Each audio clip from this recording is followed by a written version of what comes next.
Hello and welcome to the Space Between Ideas. I'm Blaine Gates. Today we are going to touch very briefly on the Fogg's Motivation Model, just to review what we talked about yesterday. Then we are going to move back to this 2 videos ago when we talked about the 5 personality traits. And that is going to set us up to move to the next thinking tool, the next thinking idea. And that is about, I call it the corporate menu. And it's basically, what are the 3 main positions in any business?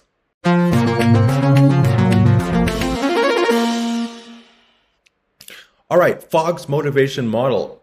If we want to break it down into its simplest idea, we can simply say that Fogg's motivation model, it is about intrinsic and extrinsic motivation.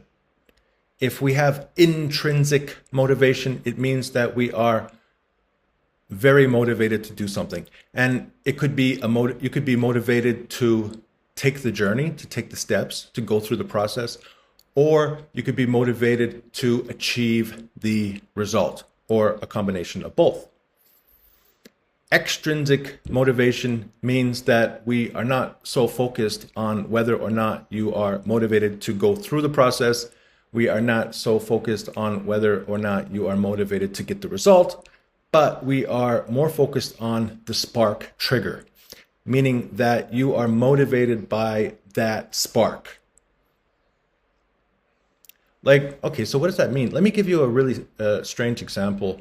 In the Chinese language, there's the saying, 男女大配，干活不累. And what that means is that if you put a woman and a man together and doing a job together, cooperating, then you will feel not tired. You'll feel motivated. And it's the idea, of course, nowadays with all of these transgender and different kinds of love, maybe this saying doesn't work anymore. But anyways, you understand the idea. So the idea is that maybe I was doing some job before and I was all by myself. Like I was shoveling snow from the thick, snowy driveway in Alberta. And it's just like, I'm not motivated. I don't like doing it. Suddenly the girl, the wife, the daughter, the friend, some female figure comes out with a shovel and is smiling, hey! And then suddenly, whoa! So did my motivation to do the task change? See, that's not a facilitation trigger. She didn't come out and like give me like a whiteboard presentation about the proper way to shovel a sidewalk. But it was a spark trigger because I enjoy the relationship with this person. And then suddenly doing the activity is much more enjoyable. All right, so this brings us actually back to the second idea, the big 5 personality traits in terms of conscientiousness and openness. And I describe that as you and your relationship with the world, with things. And why? Because generally my audience is mostly mid-level, upper-level managers, executives, people who are constantly putting together programs and plans and projects. Often they're trying to figure out how to get the job done. I overly focus on things. Probably I haven't spent enough time talking about people. Before we move on to the last topic, I think that it could be helpful to circle back and reintroduce the big 5 personality traits. And we want to do the same thing that we did with that other video. What we're going to do is we're going to line up these 2 personality traits. We have agreeableness and we have extraversion. And it creates the same 4 quadrants. I'm not a psychologist, so I don't know if this is actually something real or not, but for me, it's lots of fun to talk about. We have something called agreeableness, and a person who is high in agreeableness, so you can see here, they are going to be friendly and compassionate. They are going to have a lot of empathy. The story of life is mostly about people who are very naive. They have these big expectations, and they open up their heart, and next thing you know, they're hurt. And the first cut is the deepest. They are blaming other people. They are starting to feel judgmental. They're starting to move down in agreeableness. They're starting to become more challenging and difficult. they start to judge. Why? Because they were naive, and when you become hurt, then you still don't have the wisdom yet. The difficult part in life is getting over this hurdle, which is moving from judge to learn. And as you learn, then you begin to heal. And as you heal, you begin to grow. And as you grow, you begin to see. And it's only then when you can see that you start to develop empathy again. So I feel like most people, they have this process of going down to judgmental and then they go back up to empathy because they've gone through the stages of life. And extraversion, I think it's much more simple. You're outgoing, so you're outgoing and energetic, or you are solitary and reserved. And I think a lot of that has to do with where you get your energy from, and does it take energy when you're with people, or do you get energy from other people?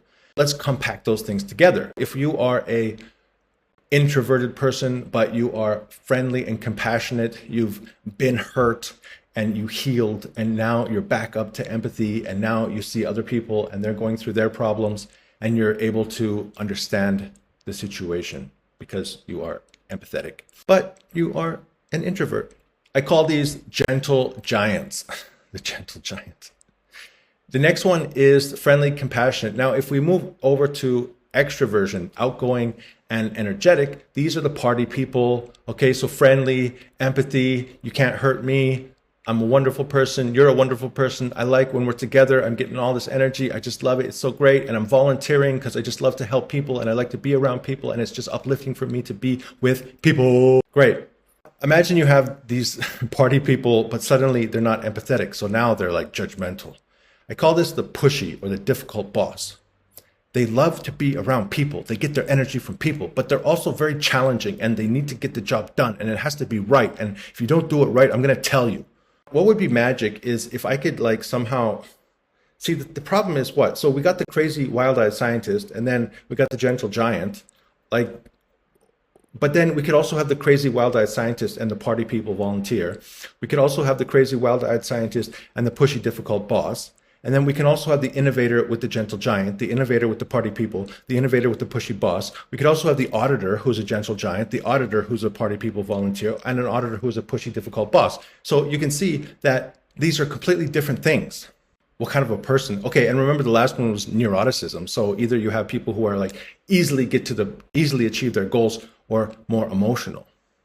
What does that mean? Neuroticism means we have two groups, and then with these, there's 3 people in this group and 3 people in this group. And then what we could do, 1, 2, 3, 4, 5, 6, 9, 18. So basically we have 18 different personalities just based on that type of overlap. And none of that really has to do with work. So that brings us to our very last one, which is the 3 columns, the 3 different functions in a business. So in this case, we're talking about making decisions. We're talking about thinking frameworks and data analysis, and then we're talking about following orders. And the big question is, is there some kind of correlation between, which of those 18 personalities are the best for making decisions? Which of those 18 personality types are best for thinking frameworks and data analysis? And which are the best for following orders and following rules? So it's just getting more and more complicated. But anyways, let's continue and let's focus on those columns in the next video.